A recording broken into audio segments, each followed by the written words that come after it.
Halo sahabat nonton, gimana kabar kamu? Semoga kalian sehat selalu ya. Kali ini teman nonton kamu mau bawain cerita dari drama yang berjudul The Defects. Yuk daripada kelamaan kita mulai aja ceritanya. Drama ini dimulai pada tahun 2011, di mana Taesik beserta seorang makelar penjualan nanah sedang menuju ke sebuah pabrik terbengkalai. Itu adalah pertama kalinya Taesik melakukan pekerjaan dari makelar tersebut. Jadi awalnya Taesik nggak tahu apa-apa. Taesik lalu membawa sebuah tas besar dari makelar itu, memasukkan tas tersebut ke dalam tong, kemudian mengecor tong itu. Tapi tiba-tiba tas itu bergerak, dan saat Taesik membuka isi tasnya, dia sangat terkejut karena ternyata ada seorang anak perempuan di dalam tas besar itu. Anak perempuan itu bernama Ayon. Dengan ketakutan dan menangis, Ayon meminta Taesik untuk menolongnya. Akhirnya Taesik pun menolong Ayon, membawanya ke rumah Taesik yang ada di dalam area pembangunan ulang. Dari kisah Ayon ini, semua ceritanya dimulai. Ayon adalah penyintas pertama dari adopsi ilegal yang dilakukan oleh oknum bejat. Tahun demi tahun pun berlalu. Ayon sekarang hidup di rumah aman itu bersama dengan anak-anak lain yang senasib. Mereka hidup bersembunyi dari dunia. Itu karena mereka semua udah dibuang oleh orang tua angkat mereka. Ketika orang tua angkat mereka membuang mereka, berarti anak-anak itu harus mati. Namun Taesik menyelamatkan mereka. Jadinya sekarang mereka harus hidup bersembunyi jika tidak ingin dihabisi oleh oknum adopsi ilegal. Saat ini, tim Ayon terdiri dari Taesik, Ayon, Somi, Suksu, dan Juan. Sebagai informasi, anak-anak ini nggak hanya anak-anak biasa. Mereka udah dilatih oleh Taesik sehingga semua anak-anak itu bisa silat. Mereka bahkan bisa menggunakan senjata. Suatu malam, Taesik berbicara berdua dengan Ayon, memberitahunya kalau Taesik udah memesan kapal untuk Ayon dan ketiga anak lainnya, agar mereka bisa pergi dari negara itu, sehingga mereka bisa menjalani hidup mereka tanpa bersembunyi terus kayak gini. Tapi Taesik nggak ikut bersama dengan mereka, karena Taesik mengklaim kalau masih ada pekerjaan yang harus dia lakukan. Nah, sekarang kita melihat oknum bejat itu, seorang wanita serigala berbulu domba. Dia adalah Kim Se-hee, direktur utama sebuah rumah sakit besar, dan ketua di sebuah yayasan amal. Kita lalu beralih ke Jung Hae-yeon. Dia adalah senjatanya Se-hee. Ya, kalau Se-hee setan, Jung Hae-yeon iblisnya lah ya. Seorang pemuda yang udah dibentuk oleh Se-hee. Tanpa emosi dan tanpa bertanya, Jung Hae-yeon selalu menjalankan semua perintah Se-hee dengan cermat dan tanpa kesalahan apapun. Suatu hari, seorang wanita bernama Park Min-ju menghadap ke wali kelas untuk menerima hasil tes dari putranya yang bernama Si-woo. Ternyata hasil tes Si-woo tidak seperti yang diinginkan oleh Min-ju. Wali kelas mengklaim kalau Si-woo nggak bisa masuk ke kelas matematika Mensa. Dan hal ini sangat membuat Min-ju kesal setengah mati. Jadi setelah pulang sekolah, Min-ju sengaja membawa Si-woo ke playground, lalu diam-diam meninggalkannya di sana. Sebelumnya, Min-ju sudah menelepon Se-hee, mengatakan kalau Si-woo adalah produk cacat, dan Min-ju menginginkan pengembalian uang gitu, yang berarti Si-woo ini adalah anak yang diadopsi oleh Min-ju.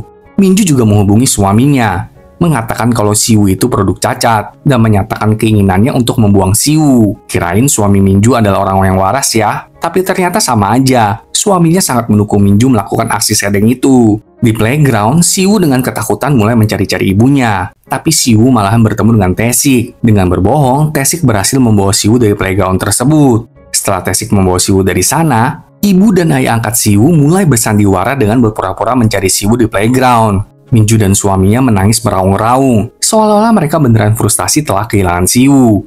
Ternyata nggak semua orang gila ada di rumah sakit jiwa ya, sahabat tonton. Sedangkan Taesik, dia akhirnya membangunkan Si-woo. Si-woo yang baru terbangun tentu sangat terkejut karena dia berada di tempat anta beranta. Taesik lalu dengan cepat menjelaskan situasinya, mengatakan kalau Si-woo telah diculik oleh Taesik, dan orang yang memerintahkan ini semua adalah orang tua angkat Si-woo sendiri. Tentu saja Si-woo nggak percaya dengan ucapan Taesik, maka karena itu Taesik memutar rekaman percakapannya dengan Min-ju, yang menunjukkan kalau benar Min-ju ingin merekrut Si-woo. Min-ju bahkan menanyakan kapan dia bisa memperoleh pengembalian dananya. Taesik lalu memberitahu Si-woo kalau orang tua angkat Si-woo juga menugaskan Taesik untuk menghabisi Si-woo. Tapi Taesik berjanji akan menyelamatkan Si-woo dan meminta Si-woo untuk percaya kepadanya. Taesik lalu memberikan Si-woo sebuah peta agar Si-woo mendatangi rumah tempat Ayon serta anak-anak lainnya berkumpul. Namun Si-woo yang masih kecil ini belum mengerti keadaan. Jadi dia bukannya ke rumah aman, tapi Si-woo malah menelepon rumah orang tuanya dari telepon umum. Saat Min-ju dan suami menerima telepon dari Si-woo, suami istri itu malahan berteriak histeris karena Si-woo masih hidup. Percakapan Min-ju dan suaminya pun didengar oleh Si-woo, dan hal ini membuat Si-woo sangat patah hati. Di tempat lain, Jung Hae-yeon mendapatkan info kalau Si-woo masih hidup. Dia langsung menghubungi si makelar dan mengancamnya untuk segera menemukan Si-woo. Kalau enggak, Jung Hae-yeon akan menghabisi makelar itu. Kembali ke Si-woo, Akhirnya dia sampai juga di rumah perlindungan. Ahyeon menerima Siwoo dengan hangat, sedangkan si maklar menemui Tae-sik di pabrik terbengkalai, menanyakan tentang keberadaan Siwoo. Gak lama kemudian, Jung Hae-yeon dan timnya juga tiba di sana. Tanpa berpikir panjang, Jung Hae-yeon langsung menembak si maklar. Pada saat Jung Hae-yeon hendak menembak Tae-sik, Tae-sik berhasil melawannya dan kabur dari tempat tersebut. Di rumah aman, anak-anak menyambut Siwoo dengan memberikannya kue coklat. Namun tiba-tiba mereka melihat dari CCTV kalau ada orang dengan menggunakan frekuensi polisi sedang berkeliling di sekitar rumah aman mencari Siwoo. Mendengar itu, Ahyeon bertanya kepada Siwoo, sebenarnya apa yang terjadi? Siwoo mengaku kalau tadi dia sempat menelepon orang tuanya. Mendengar itu, Ahyeon segera mengendarai sepeda motornya dan bergegas mencari Tae-sik. Ahyeon dan Tae-sik sama-sama memiliki GPS yang terhubung, jadi mereka bisa saling tahu keberadaan masing-masing. Sedangkan Tae-sik, dia terus dikejar oleh Jung Hae-yeon. Sampai pada akhirnya, Jung Hae-yeon menabrak mobil Tae-sik hingga mobil Tae-sik jatuh ke jurang. Seketika itu juga mobil yang dikendari Tae-sik meledak, dan hal ini disaksikan oleh Ahyeon dari seberang jalan. Ahyeon berteriak histeris melihat mobil yang dikendari oleh Tae-sik terbakar di depan matanya.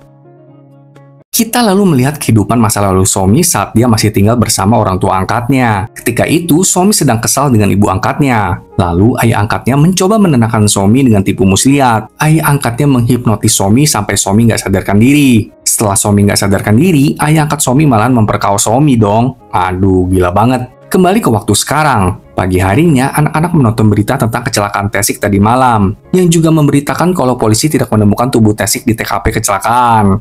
Mereka tentu tidak bisa menerima kenyataan ini. Tapi belum juga mereka sempat bersedih, tiba-tiba anak buah Jung Hae-yeon mendatangi rumah aman, menggedor-gedor rumah aman itu untuk mencari Siwoo. Yang berarti keberadaan rumah aman juga sudah diketahui oleh Jung Hae-yeon.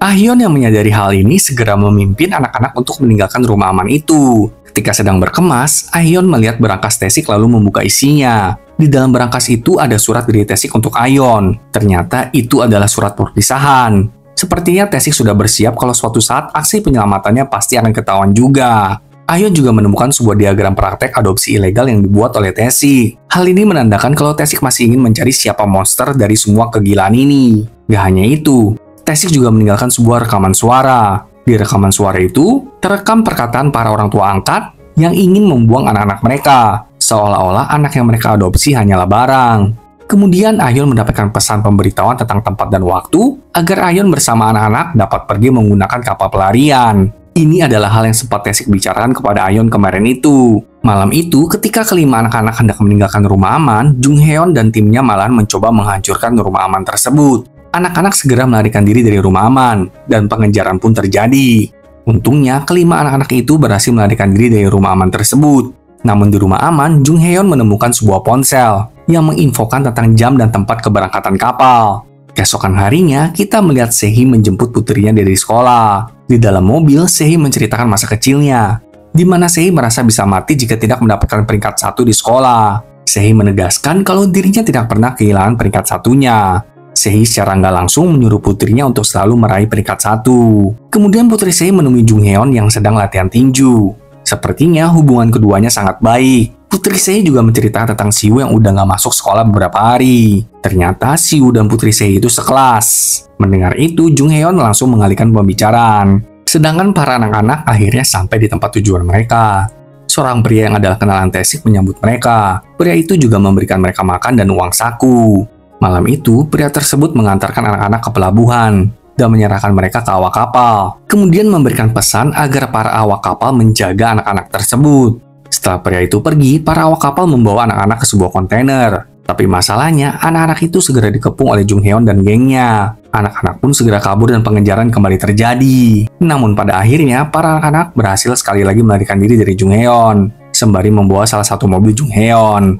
Pagi harinya, di sebuah penginapan terbengkalai, mereka semua mendengarkan rekaman suara yang ditinggalkan oleh Tae-sik. Tentu hal ini membuat mereka semakin pahit, tapi mereka berusaha untuk menerima semua kenyataan ini. Ahyeon bertanya-tanya, kenapa para orang tua angkat mereka bertindak sampai segininya? Bahkan hendak melenyapkan mereka semua, sampai-sampai mereka harus hidup bersembunyi kayak buronan. Ahyeon juga bertekad untuk meneruskan misi Tae-sik, yaitu menemukan monster alias dalang dari penjualan anak ini. Ahyeon lalu memperlihatkan diagram milik Tae-sik kepada para anak-anak. Di diagram itu, mereka melihat sebuah foto dari sebuah kartu keanggotaan VIP. Tapi mereka bingung harus mulai dari mana. Lalu Somi mengatakan kalau dia pernah melihat kartu VIP itu dulu. sewaktu dia masih tinggal bersama dengan orang tua asuhnya. Dengan segera, tim Ahyeon langsung membuat rencana. Malam itu, Ahyeon menyamar menjadi sopir pengganti untuk Pahan. Pahan adalah seorang kepala sekolah SD yang juga pernah menjadi ayah angkat Somi. Dialah orang yang telah memperkaos Somi. Tentu saja, Ahyeon gak bertindak sendirian ya. Somi, Suso, dan Juan juga mengikuti Ahyeon. Ketika Ahyeon sudah selesai mengantar Pahan ke rumahnya, Pahan mengajak Ahyeon untuk minum kopi bersama. Pahan bahkan mengatakan kalau dirinya sangat menyukai berhubungan dengan anak-anak, apalagi anak-anak di bawah umur. Swear, ini orang buat jijik banget dah ya.